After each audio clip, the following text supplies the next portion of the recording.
Hi, I'm Kevin with moneytreeandme, and welcome back to Money Monday. Today we're pulling back the curtain on something no one really teaches you about unless you're already wealthy, which is how the US money supply actually works. First though, let's talk about why asset prices are detached from reality. Let's start with a little economic sorcery, shall we? The market isn't rising because things are great. It's rising because there's more money floating around than ever before. From 1983 to 2023, the money supply went from $2 trillion to $21.8 trillion. Yeah, you heard that right. It 10x'd in 40 years. And the wildest part, over 30% of that increase happened just between the years 2020 and 2021. Remember, that's when the government fired up that money cannon during the pandemic. We saw a 27% year-over-year increase in M2 in 2021, the biggest spike in US history. So let's go ahead and circle back. M2 money, what is it and why does it matter? So think of M2 as the total liquid money in the system, okay? That's gonna be like your cash, whatever's in your checking account, savings, money market, CDs, okay? Now that we've laid that out, I have to address what many of you might be thinking if you're sharp, right? If there's an M2, shouldn't there be an M1? Well, yes. M1 is actually included inside of M2. M1 consists of the most liquid forms of money, like cash and what's in your checking account, right? It's what moves the quickest. Whereas M2 is all of M1 plus what sits in your savings, your money markets, and your CDs. So still liquid, but just doesn't move as fast. Make sense? Okay, good. And just like calories in the body, too much of M1 plus M2, which we'll just refer to as M2 from here on out, can cause inflation, especially if you're only feeding the markets and not the real overall economy. M2 expands in two main ways. Number one, the Fed creates reserves. They do that by buying government debt. That's one way. The second way M2 expands is banks literally loan money into existence, like out of thin air. Yeah, you heard that right. Your loan becomes someone else's deposit because you put it somewhere, right? It gets loaned out again after it's in your checking account. It's like a financial version of cloning sheep, only less ethical and a lot more explosive. Yeah, it's great. I know, but that's what's happening. This is what takes cash flow from a traffic jam to an Autobahn speedway with no speed limit. It gets money circulating and moving, which makes people feel less hampered and increases sentiment, spurring more spending, which in turn stimulates the overall economy, right? I know many of you have probably heard about stimulating the economy, but no one really shares how that happens. And for good reason. Now you know why. It's kind of awful. This is the kind of insane train wreck that happens when deregulation is green-lighted. Consumers feel like they're doing well, but it's all just smoke and mirrors. And at some point, reality will bite them in the ass. This is why common sense regulation in financial markets is so important. It's ultimately there to protect people like you from getting bamboozled because you don't see what's going on behind the curtain. I hope that makes sense. All right, let's talk about who's really printing money. Most of the money creation is actually coming from commercial banks. The Fed's balance sheet is actually shrinking over this period, which means technically they're tightening. But bank credit, the credit that you get, is expanding a lot. Why? Because banks are being incentivized to hold more US treasuries, thanks to deregulation talk from Treasury Secretary Scott Bessent, which lets them lend more to the government, who then spends more, which creates more debt, which banks then turn around and buy again. It's like borrowing money from your right pocket to pay your left pocket, but with 5% interest in between. It's insane. Whew. So, what happens next? Let's talk about the best, worst, and most likely outcomes. Okay, so let's talk about the best case scenario first.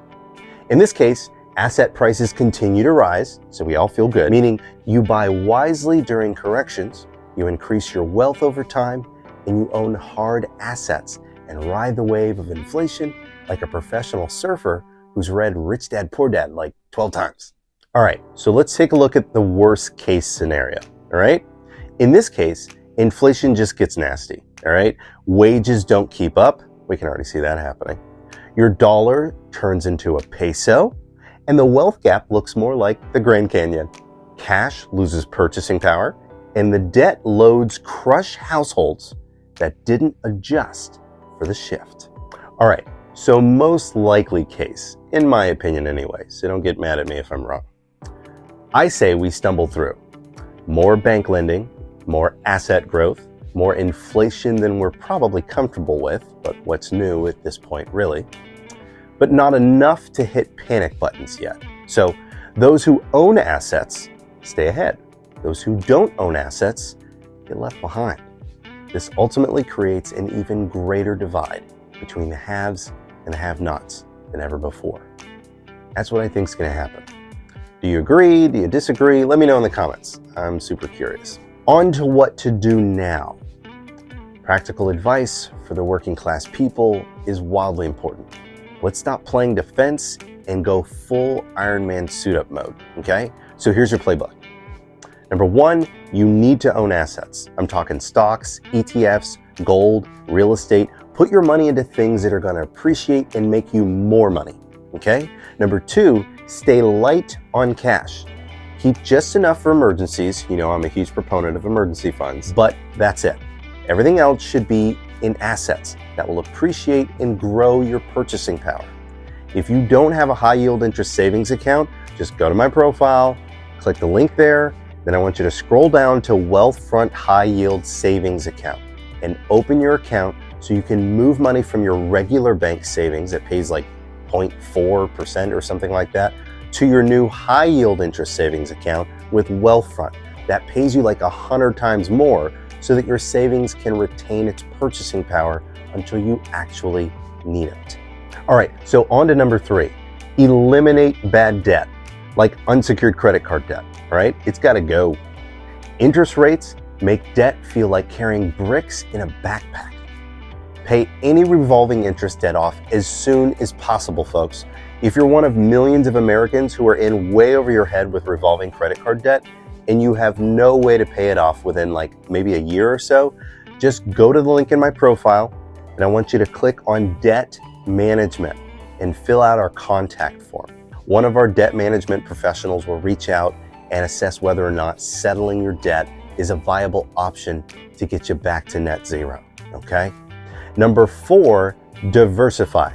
You want to spread your risk across different sectors and asset types, so diversify your financial portfolio.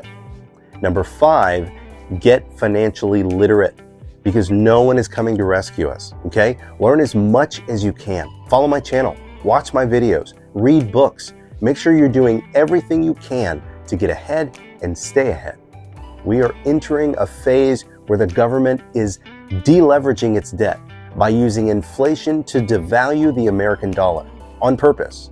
When the American dollar is worth less, that means the country's debt is worth less, making it easier for the government to pay off.